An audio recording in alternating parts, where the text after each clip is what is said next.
For the final home game in 2012, it's a big one. Rivalry Saturday, Florida State, alongside Ryan Pensy and Scott Kotick. What a great matchup. We look forward to this game every single year, but when you get to the afternoon, when you get kind of the anticipation of it going, you remember how much this rivalry really does mean. Well, it does, Scott, and it reminds you of those years gone by, the great matchups and those epic, iconic plays that you always remember from Florida State and Florida, and this Sunshine Showdown should be no different. You've got two great defenses going head-to-head today.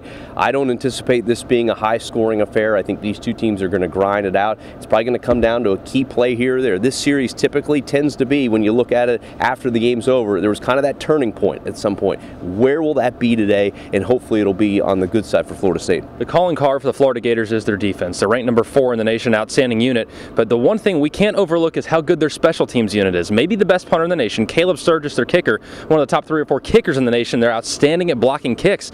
Florida State has got to be good in all 3 phases. We talk about that every game, but special teams really can play a big factor today. Well, it can, and you talk about Caleb Sturgis and what he brings to the table for Florida. Let's not forget Dustin Hopkins and what he offers for the Florida State Seminoles.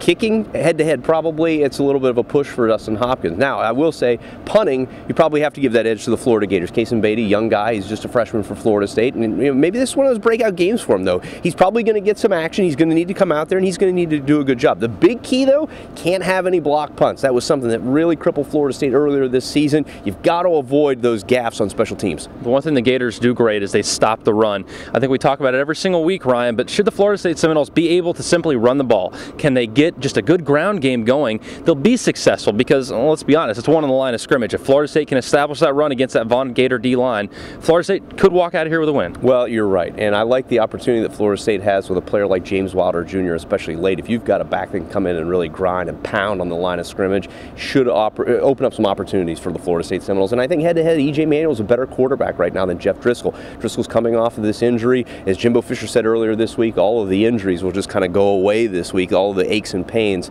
But head-to-head, I think EJ's a better quarterback. Now, that being said, keep an eye out for Driscoll because he has the opportunity to get out there and run. And we haven't seen a whole lot of that mobile quarterback, probably since back to Taj Boyd, back to Clemson when they came into Tallahassee. We saw how that game went. Hopefully, Florida State, though, can get Driscoll down early and often. The one thing the defense has been great at this year is good assignment football. They've been disciplined. Ryan, keys to the game for me, just don't turn the ball over, because in this kind of rivalry game, should you have a block punt, should you have a key fumble inside the red zone, that can be the difference in the game. And can Florida State really just establish that run?